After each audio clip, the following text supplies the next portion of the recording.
Hello there, Salaam. Assalamu alaikum. Welcome or welcome back to my YouTube channel. My name is Khadija Hussain. I'm a 17 years old with autism, learning disabilities, microcephaly, and learning and global development delay. And this is going to be another part of series on the story of my life. And this one is about trauma. Just a small disclaimer. My trauma might be a bit scary and a bit sensitive for somebody who's light-hearted or younger children. So please know your limits and parental guidance is recommended. So my trauma was I went to a mainstream junior school in years 4 to 6 I got bullied, misunderstood, mistreated, and victimized for having learning disabilities and being different from everybody else. It had a deep impact in my school life and my mental health. People who bullied me and treated me like I was an animal, and they would tell the teacher that I'm bullying them, and the teacher would believe the person who's bullying me, and I was bullied every single day. I was told that I don't belong in a mainstream school but in a school for the disabled by other students. Students called me all kinds of names, and some of the most common names and most remember names for me is disabled, a thing, and animal. The students in my class would say or do mean things to me behind the teacher's back, and when they wasn't listening, and they would they make me angry. When the teacher would only see when I got angry, and how I reacted was not in a good way. Like this is how I've seen as having behavioral issues. I got so angry and I do that such big reactions. Um, I did not only get into trouble for annoying or bullying other students, but also for lying to the teachers.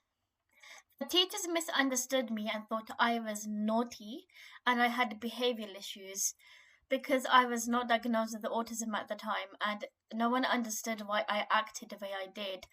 And also because I did not fall under any stereotypes of autism for like having a special interest, just the stims and stuff, not visually having autism, if you know what I mean, like the stereotypes of autism, like the noises they make. Because a person's symptoms changes from person to person. I had a really strong and angry reaction to people being mean to me and bullying me, which was aggressive, and the teacher thought I was the naughty one because they never used to see the other students annoying me.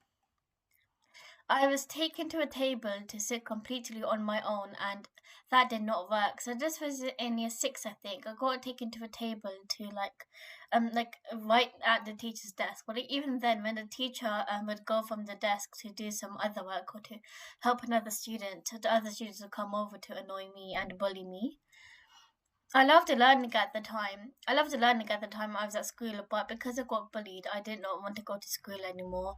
Almost every day, I would come back in tears, and I was bullied so much that day.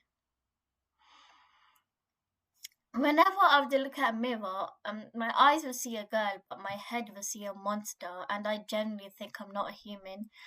I think this took me so long for me to recover from. Um, so when I was at high school, I by the time of year 8, I no longer believed I was a monster. Actually, sorry, that's for another part of the video. Of another video. Sorry. Um, point of realization. So the point of realization was one day I was arguing with someone in a class. It was a fairly small argument, but it got quite loud. The other people started picking up that I was arguing with someone else. All of them started saying fight, fight, fight, fight, and then the classroom was so loud and chaotic. I suddenly realized what was going on, and then my feelings absolutely numbed. And then I broke into tears. The teachers took me out of the class so I could calm down. Once when I was in year 6, I was having a fight with someone. Again, it was quite a small fight. And then I threw a fork at, and hit someone else by mistake. Someone was annoying me one day in year 6. I threw a fork and it hit someone who was not involved in the matter. I got into big trouble. The teacher said that I could have hit his eyes and made him blind. I felt so guilty and bad. When the teachers realized the reality of what was going on the second last day of junior school, a girl and I was doing a plan. We had a small disargument and argued about it. Other people picked up on the argument and they it started to get loud, and then everybody in year 6 started to gang up against me. So it's like at least 20 people versus me in the fight. The teacher noticed there was a fight going on. The teacher realized that it was not me who was annoying and bullying everyone, but it was them who annoyed me and bullied me. The teacher realized in the second last day before junior school ended, on year 6. So which meant I have to go to high school to year 7 next year, which really upset me because they did not see the reality until I was going to be a student.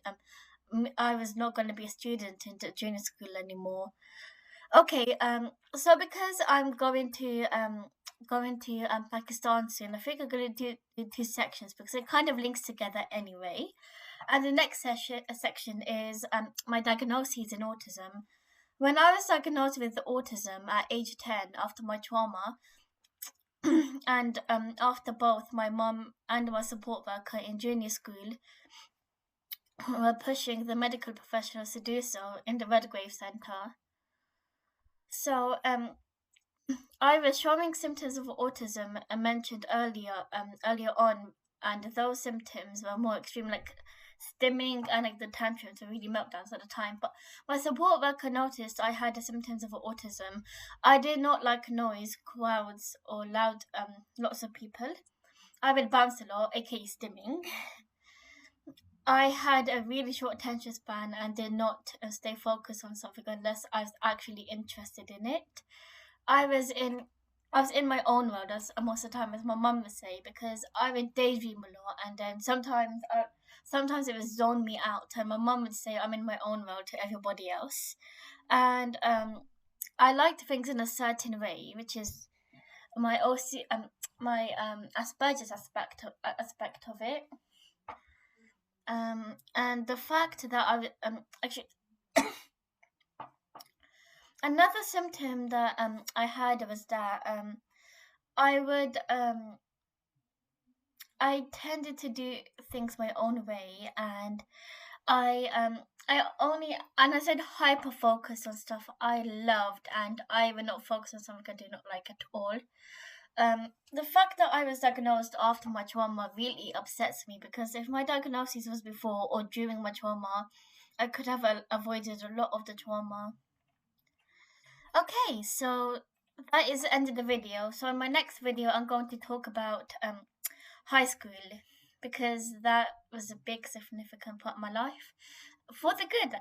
And yeah, okay, bye. See you. No, actually, sorry. In the next video, I'm probably gonna vlog my journey to Pakistan and the flights and everything, which will be tomorrow. I'm going to Pakistan tomorrow, and it's probably gonna be like a traveling to Pakistan, which is gonna be. I'm gonna give you all the details in the video. So okay, bye bye.